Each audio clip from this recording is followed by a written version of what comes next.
Welcome everybody to the Urban Tree Festival. It's day 6. We've just had the slow morning meditation with Mel, and now we have a workshop that we're really looking forward to, all about nature and poetry.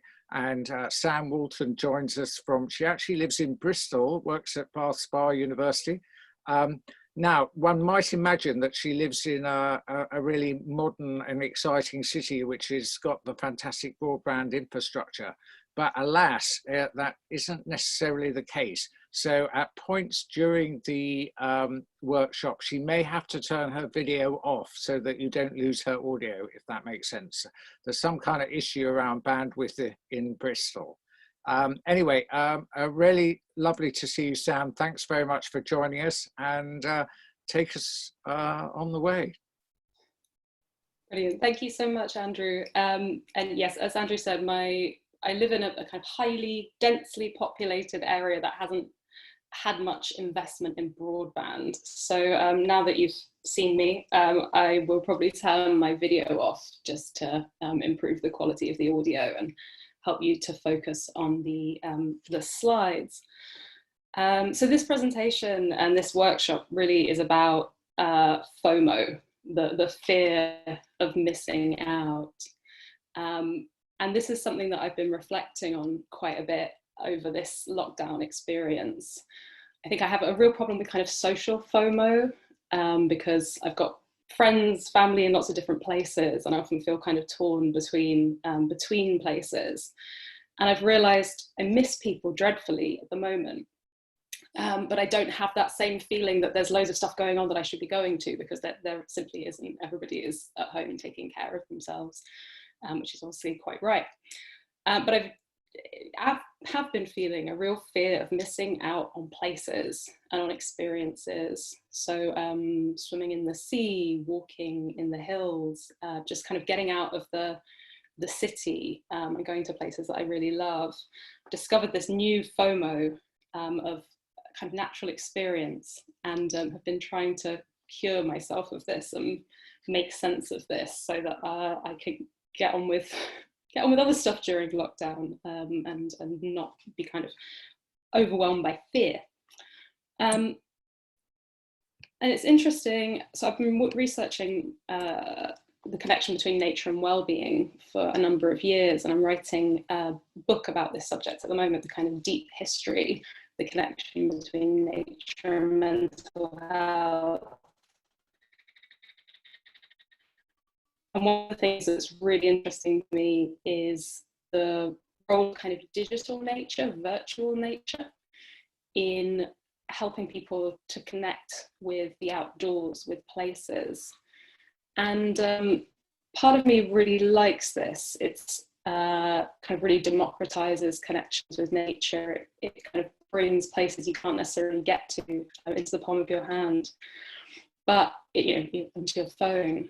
But it also leaves me often feeling quite hollow. I've noticed this with very, very nice people online sharing pictures of places or plants close to them as a way of kind of making friends feel better, maybe just kind of sharing them to their followers to say, look, this is what's near me. If you can't get to the sea, enjoy this photograph. And I don't know if I'm a really terrible person, but sometimes this just makes me feel a little bit frustrated rather than placated, rather than nourished. In nature and wellbeing research, psychologists interested in the connection between nature and mental health and nature and mood talk about looking at pictures or looking out a window even as an indirect engagement, an indirect encounter with nature, which might have effects on serotonin levels in the brain, endorphin release, stress levels, all the things that have been kind of connected to experiences of nature. But I'm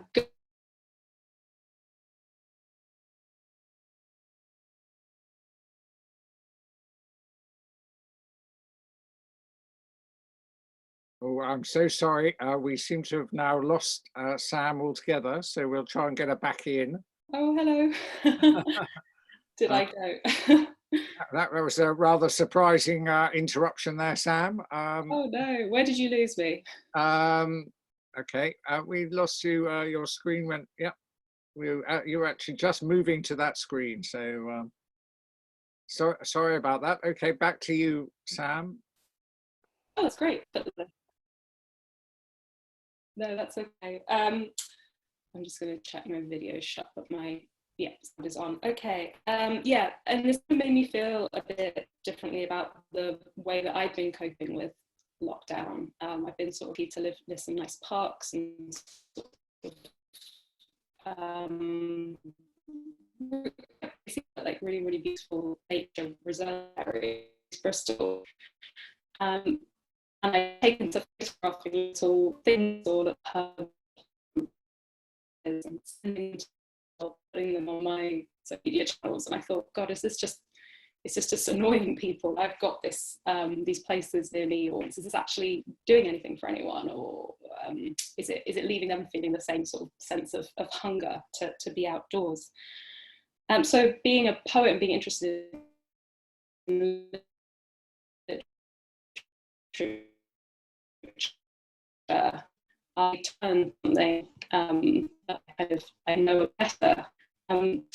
Actually, Mel made a comment in the group chat. Yeah, if people wanted to shut off their videos, that might help with the bandwidth issues. I can't explain why or how, but I'm guessing that the more kind of information that's going into the system, the harder it is to maintain the connection. So if anybody's got their video on, yeah, it'd be grateful if you could switch it off and just limit the pressure on the Zoom. So yeah, it made me kind of turn to poetry, and a poem from the Romantic period that I've kind of had cause to return to quite a few times. It's the kind of classic romantic poem about FOMO, about fear of missing out, by Samuel Taylor Coleridge. And it was written at a time when he was suffering from, he had an injury and couldn't go out for a walk with his friends in the Quantock Hills.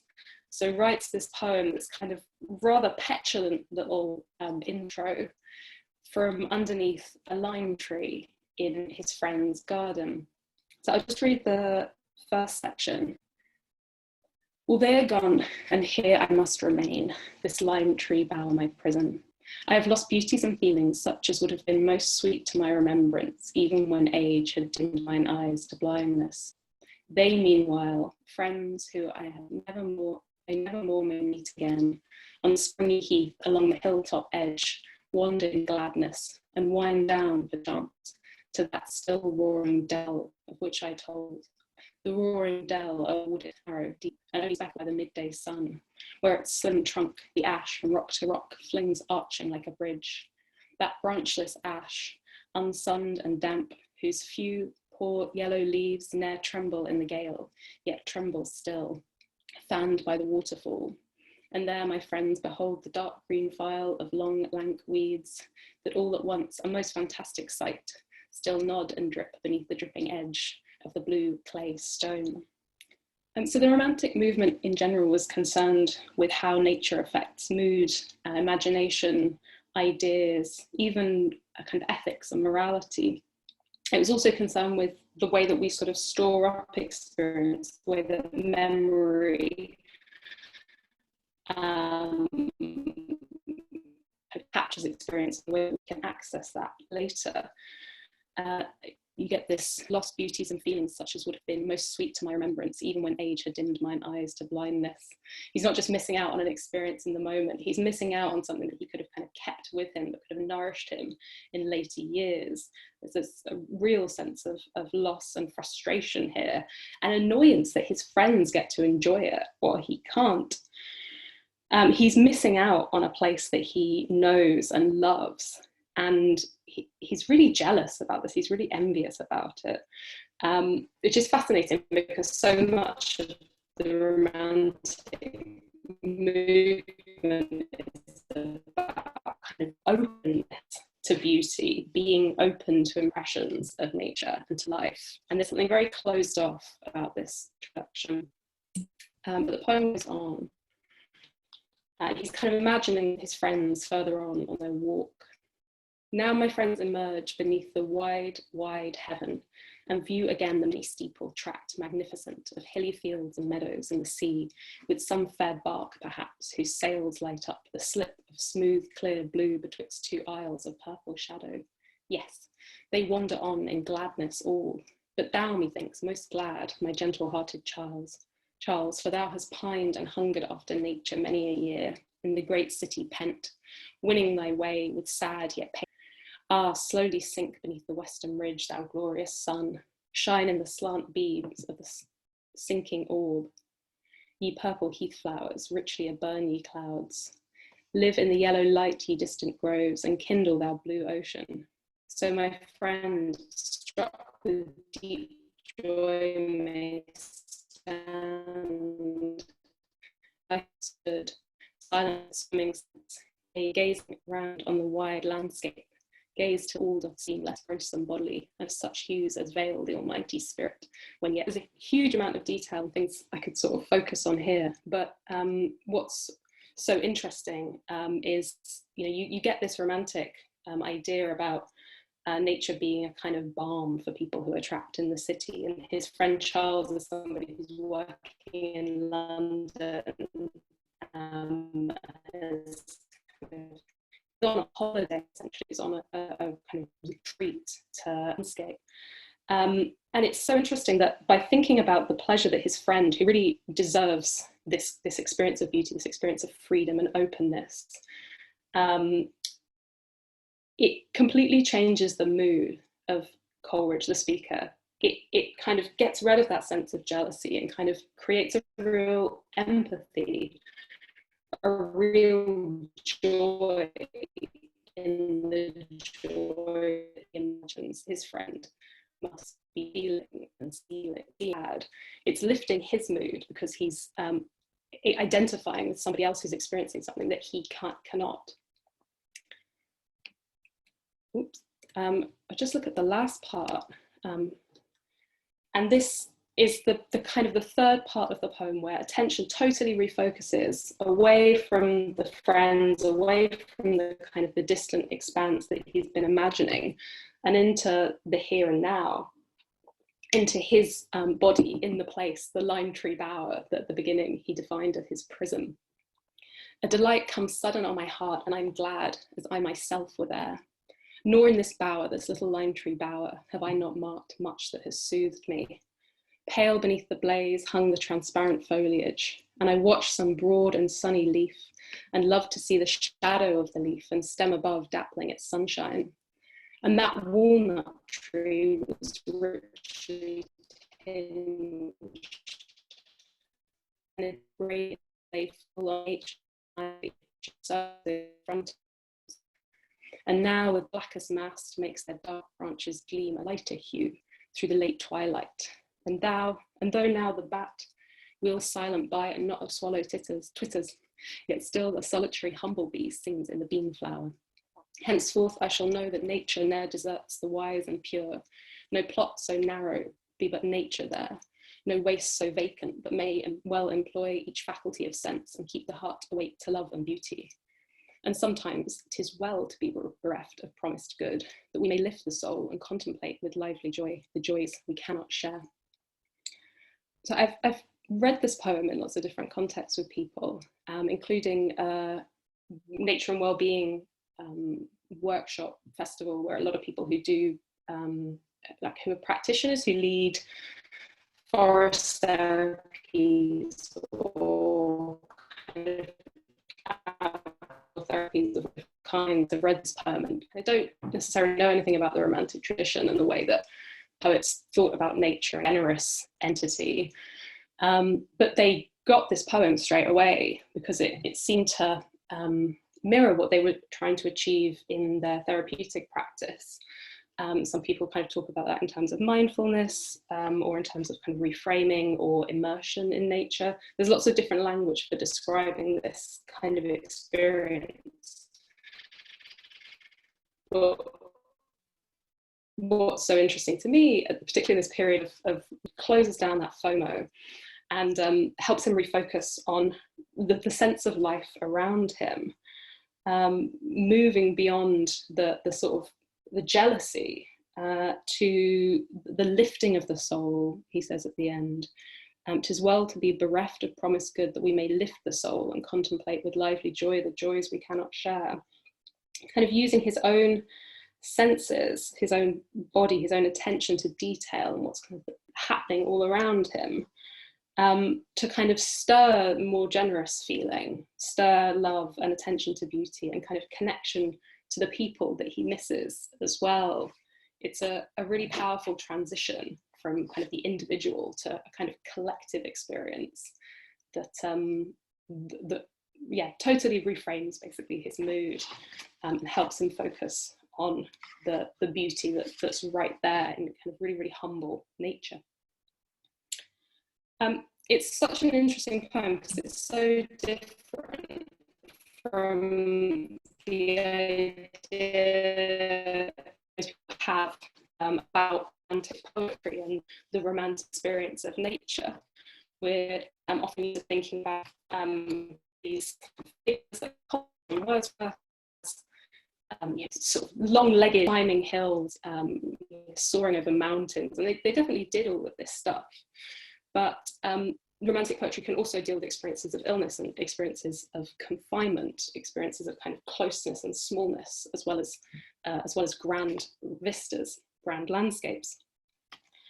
It's been helpful as well to me to connect this thinking about smallness and appreciating the local with some of the writing that's coming out of reflection on disability, chronic illness, relationships with nature, how physical ability and obstacles in terms of access affect people's ability to get outside and to visit places and to experience nature. We get the sense that to experience nature you have to go a long way and do something really dramatic, but that can be really limiting and kind of really stigmatizing for access reasons.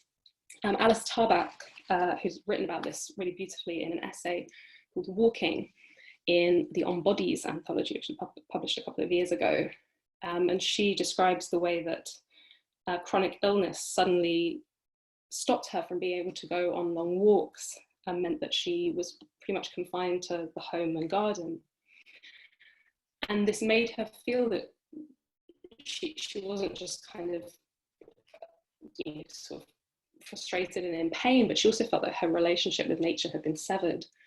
When I was unable to walk long distances, I felt extremely divorced from the natural world as I traditionally understood it, and I felt disbarred from accessing it, as though I no longer qualified for participation. The thing that kind of helped her work through this and kind of achieve a different perspective on her situation, on her illness, was also in writing. It was reading the work of Nan Shepherd. I love Nan Shepherd's writing. I've been writing about her for about 7 years, and I've just kind of finished a big project on her. So it's really, really lovely to be able to think about her now, when I can't get anywhere near the landscapes that she wrote about up in the Cairngorms. And she writes in a way that makes you feel so hungry to be in this place, in these mountains, so kind of so deeply embodied, so focused.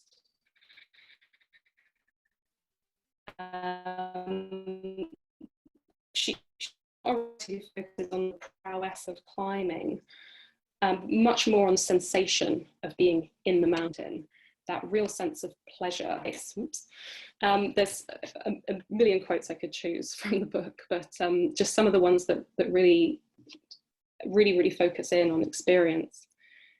Yet often the mountain gives itself most completely when I have no destination, when I reach nowhere in particular, but have gone out merely to be with the mountain, as one visits a friend with no intention but to be with him.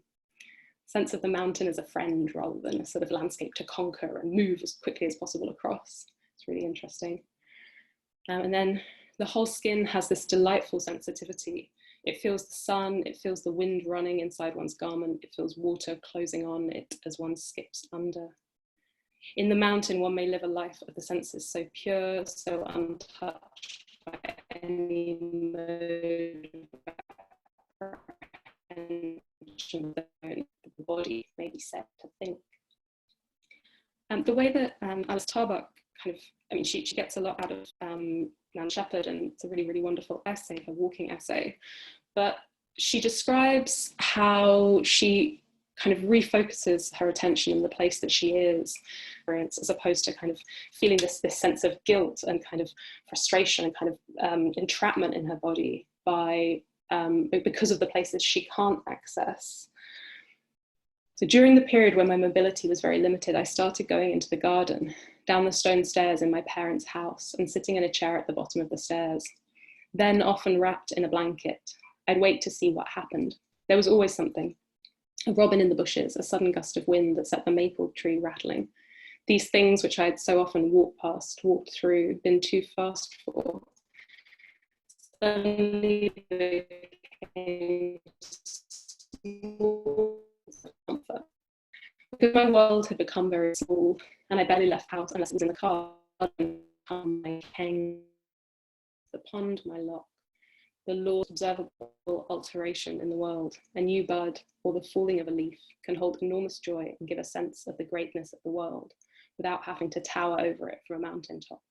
The garden didn't mind that I couldn't walk. Indeed, the stillness is what permitted the land to disclose itself for me, and for me to witness it.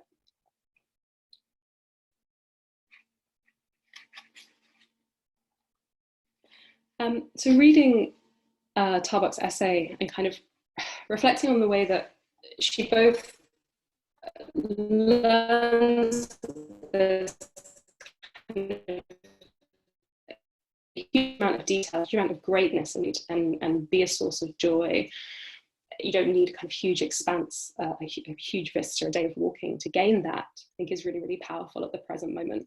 And also the way that she layers these landscapes of the garden comes to feel imaginatively like the Cairngorms, the place that she can't access. Even though the place that she'd love to walk and has walked in the past is inaccessible at this moment, the feelings she has about that place, the sense of expanse and spaciousness that it gives her, is kind of transferred to the much smaller space of the garden. It's like a micro-macrocosm relationship, where these kind of vast relationships or big places are condensed in the small, but are capable of producing the same effect. It's quite a lot like the way that Zen gardens are designed in Japan, that in a very, very small space, really, really important elements, you can feeling of nature, you can evoke the feeling of a river, you can evoke the feeling. It's really about kind of engaging the imagination, engaging the senses, and memory as well. Seeing memory as a source of kind of joy, as opposed to a kind of frustration that you can't just go back there straight away. And this made me feel very differently about the photographs I've been seeing online, because some of the photographs left me quite cold, but I realized I was gaining a huge amount of joy and interest and kind of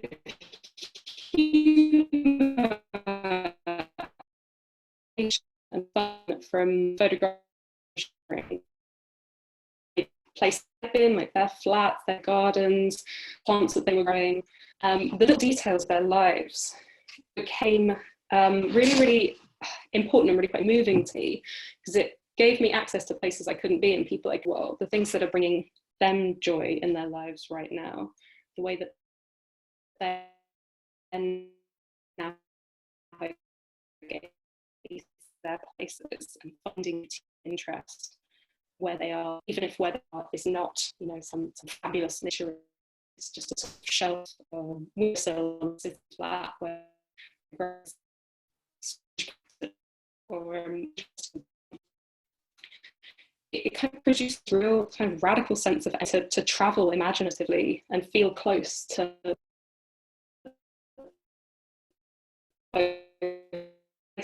people I met, and really nature. That's quite a general experience, not a very little place as well.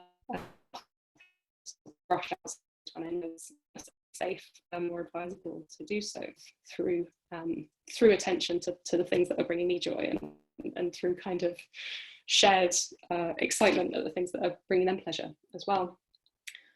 So that's the end of the sort of presentation section. I'm going to switch I've not really about that. Oh, interesting things about walking artists. Yeah, walking artists. There's the Deirdre Hedden up in Glasgow does some great work on walking art. And I can see that my audio's been cutting out. Sorry, everybody. If you want to unmute yourself and ask a question before I kind of start the writing part of the workshop, like, please go ahead.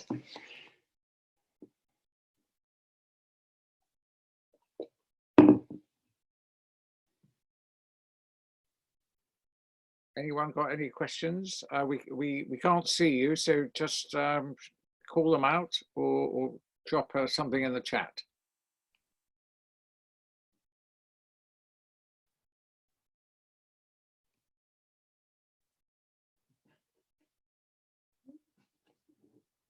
Mel Sutton, are you about to say something?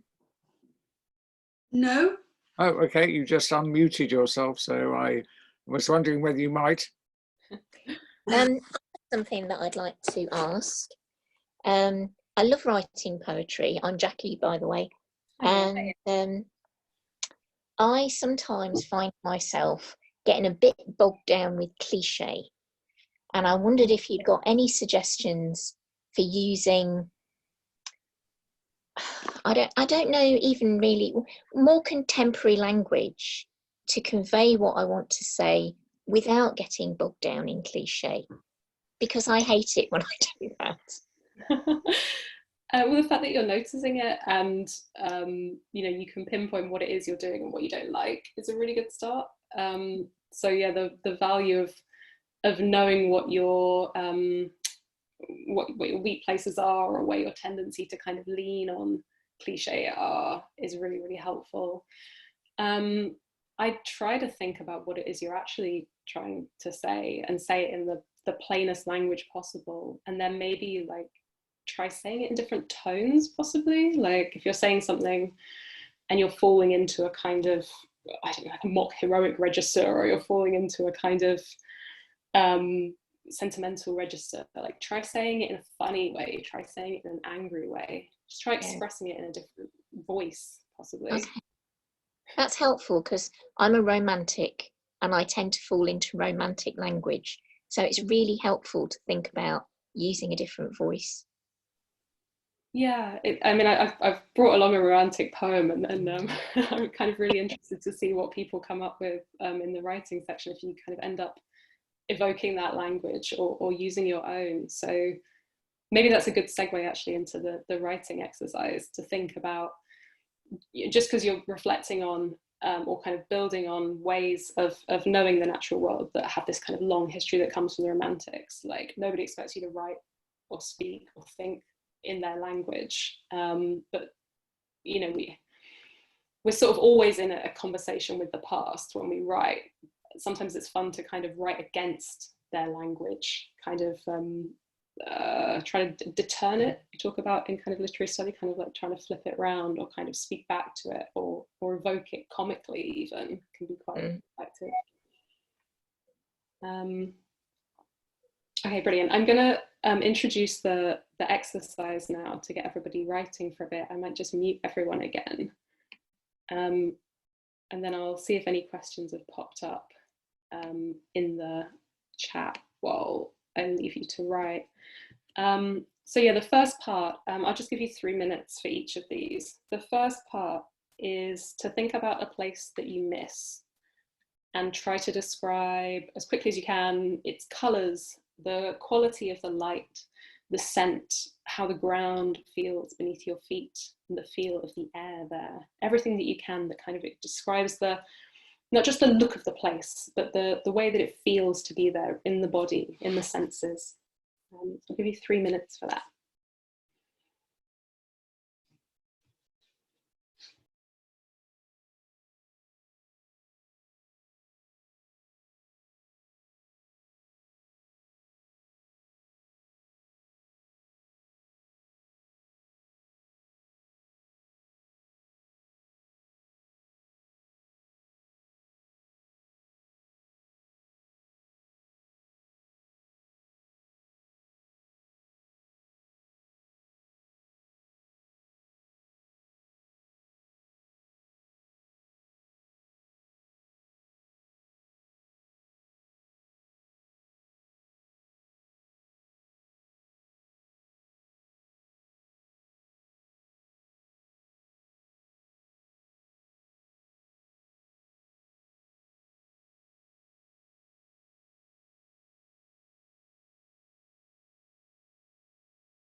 Okay, that's 3 minutes on that part. I'll just skip then to the next section, the next part.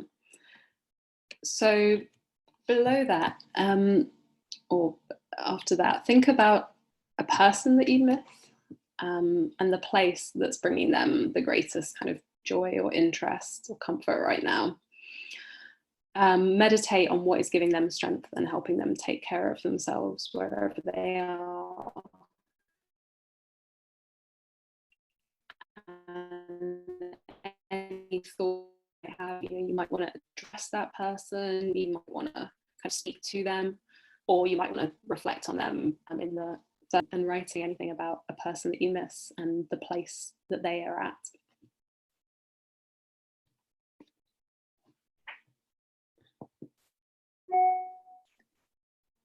Sam, could you just repeat that again? Because I think much of that was lost in audio. Oh, shame. Well, it's very similar to what's written on screen. Just, yeah, 3 minutes thinking about a person that you miss and the place that's kind of bringing them comfort and joy now. And you could either kind of write about them, kind of how you imagine they are in that place, or you could talk to them, like Coleridge does in his poem, talking to his friend Charles, and just reflect on what's giving them strength and helping them take care of themselves right now, wherever they are.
Okay, that's just about 3 minutes, or just a bit over, because my audio cut out. So the last part is just to now zoom in on the place that you're spending time now, whether that's inside, or if you have a garden or a balcony, or just a view out of a window, or places to walk, wherever you find yourself spending more time now. Try to focus in on the details again. Oh, hang on. Okay, it's okay. My slides have gone a bit weird, but it's okay. The last section is right. Yeah, try to focus in on beauty, interest, the distinctive qualities of the place you're spending time now, and capture as much as you can of that place.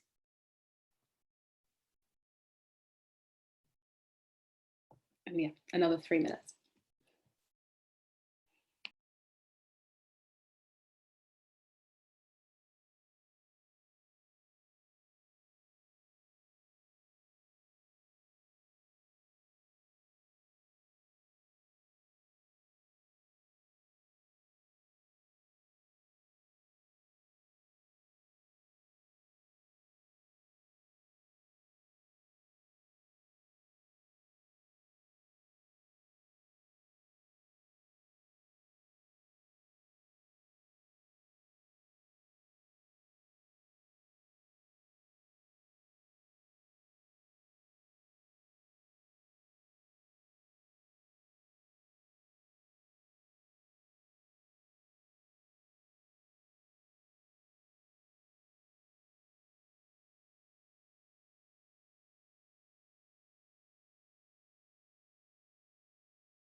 Okay, that's 3 minutes there.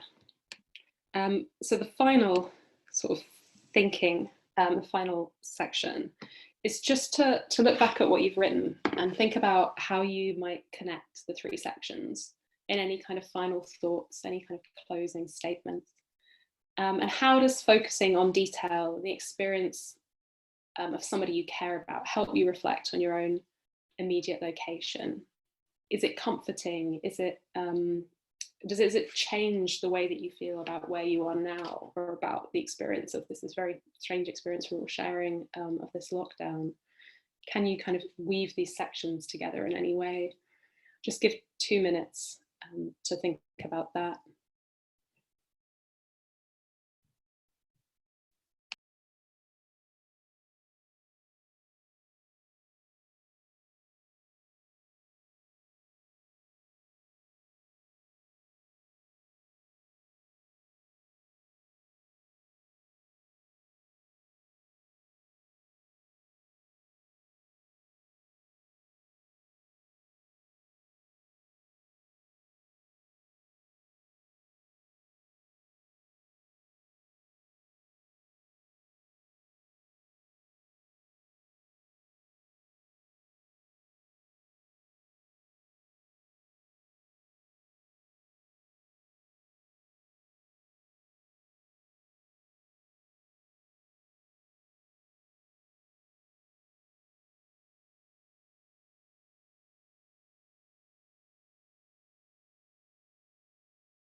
Okay, that's just slightly over 2 minutes because I was responding to the message in the chat. I forgot to say that the final bit, what would you like to share with people as part of this reflection?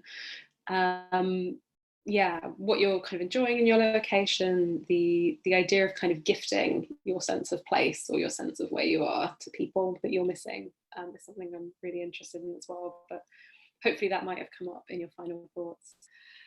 We've got just under 15 minutes. I've got 7 minutes past 11 on my clock, and this this workshop finishes at 20 past. So if anybody wants to share what they've written in either the chat or just read it out, I might hand over to Andrew to do the unmuting the unmuting activities, or you can just unmute yourself and chip in. But yeah, if anybody wants to share what they've written or been thinking about, I'd be really interested to hear.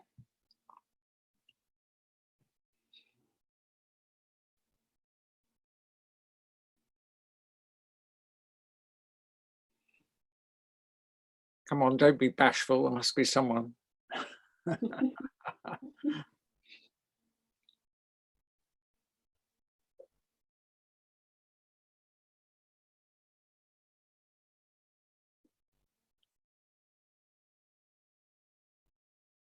Sam, they're so quiet. Shall we unmute them all? Yes, let's do it.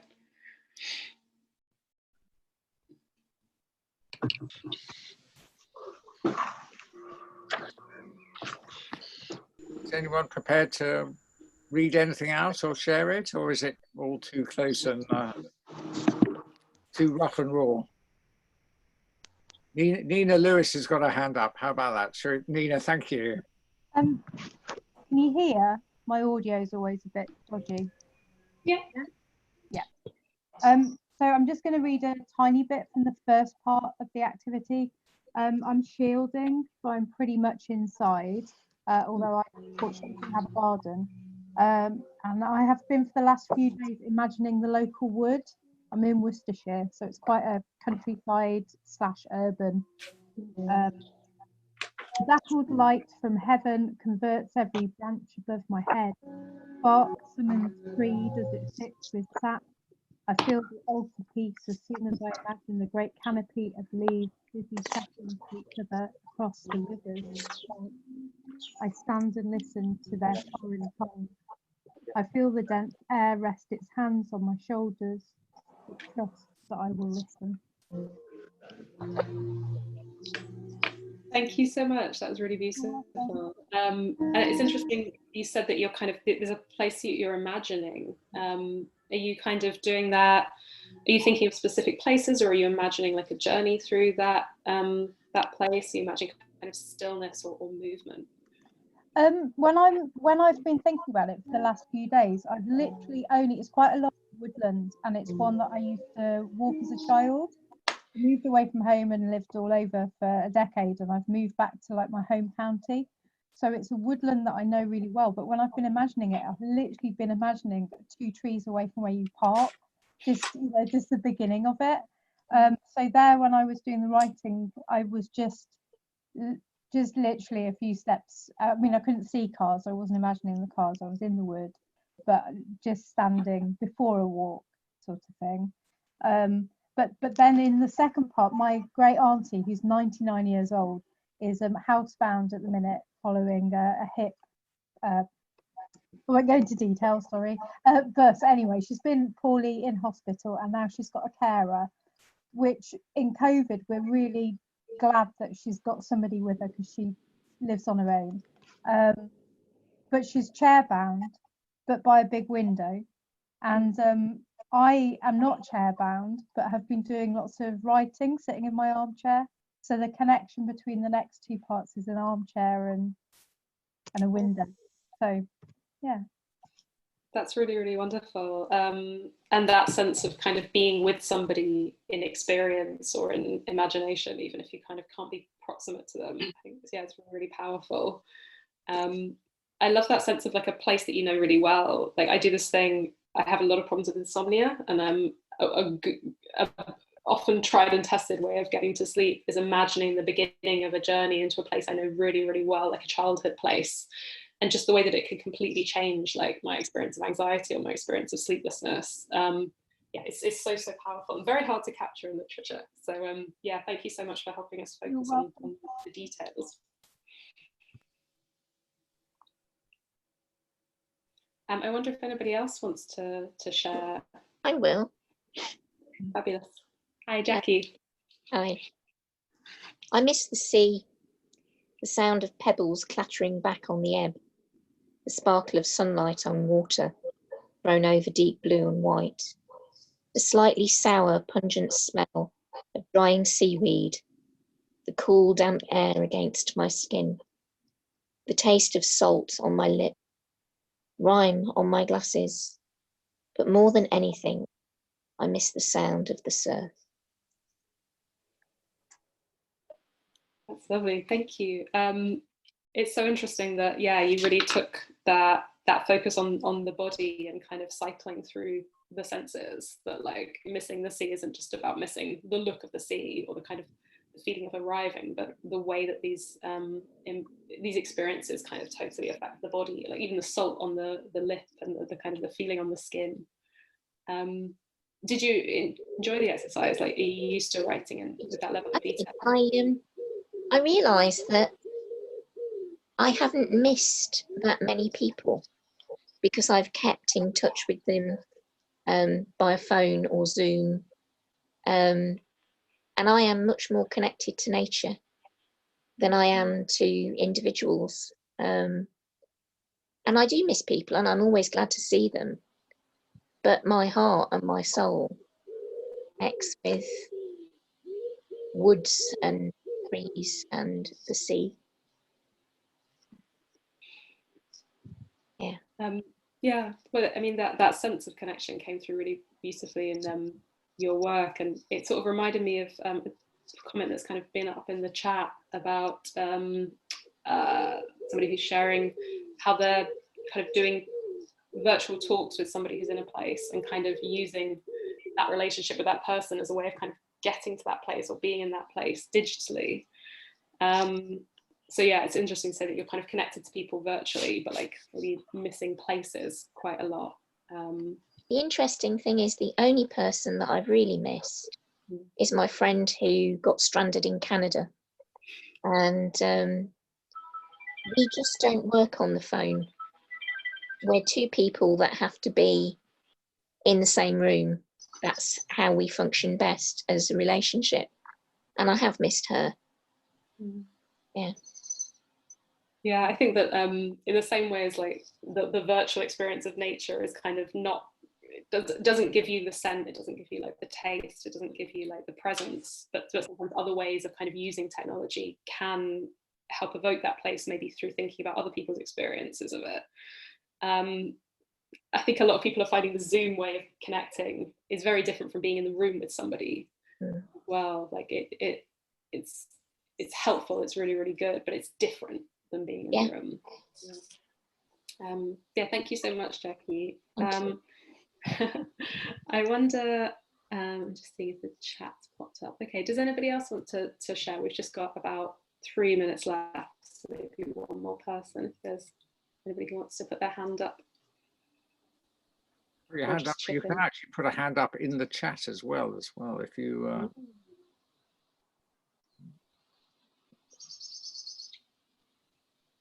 When we were thinking about a person, Sam, I was thinking about my mum, and I just wrote 5 lines that I feel how she has changed through the exercise. It made me think of her, and I just put, "You've become a potterer, lost the frantic urgency to keep doing. The garden has settled, and you have adapted, become peaceful."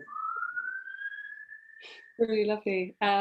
Did you sort of imagine yourself speaking those words to her, or is that something that you're kind of going to keep to yourself, do you think?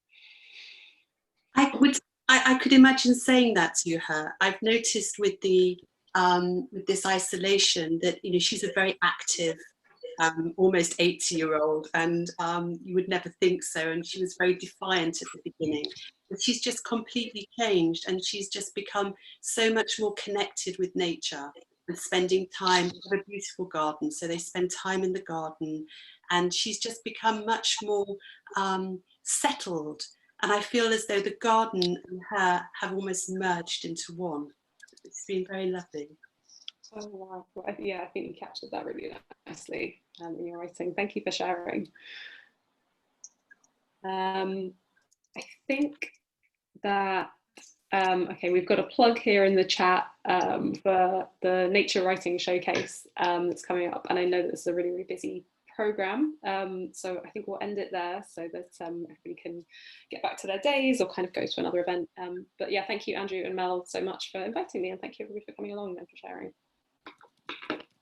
Well, yeah, let me chip in here and say a big thank you to Samantha. It's really tough when one's internet goes haywire and the audio is all over the shop.